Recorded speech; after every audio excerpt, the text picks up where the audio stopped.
ओम शांति। 16 कलाओं में से ये 15 कला है और ये वो कला है कि अपने को खुशी में कैसे रखा जाए। और विनोद कला, ये कला सर्वशक्तिमान परमपिता परमात्मा की देन है।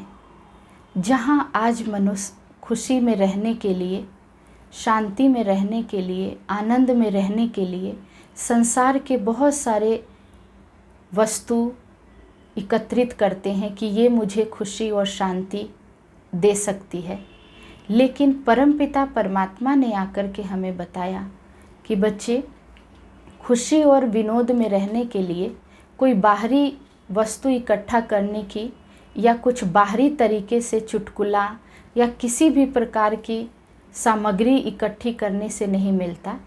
ये एक रूहानी यात्रा है जो परमपिता परमात्मा आते हैं और आकर हम बच्चों को कैसे अपना जीवन आनंद में रखे, खुशी में रखे, विनोद में रहे, खुद भी आनंदित रहे और अनेकों को आनंदित करे।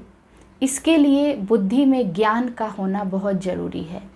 खुशी में रहने के लिए कोई बाहर मुखता की आवश्यकता नहीं है, बाहर सामग्री इकट्ठी करने की आवश्यकता नहीं है। ये ज्ञान योग की स्मृति की बात है।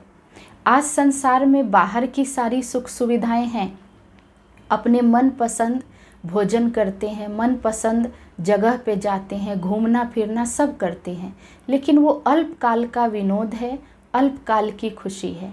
लेकिन ज्ञान में परमात्मा ने हमें आकर के बताया कि बच्चे, सच्ची शांति, सच्ची खुशी और सच्ची रूहानियत में रहने के लिए आत्मचिंतन और परमात्म चिंतन की बहुत आवश्यकता है।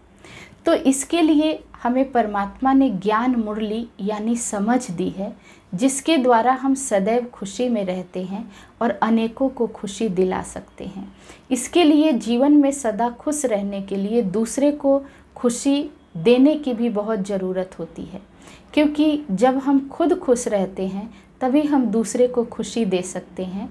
जब हम खुद भाव विभोर होते हैं प्रभु की याद में, तो अनेकों को भी वो अनुभूति हम करा सकते हैं।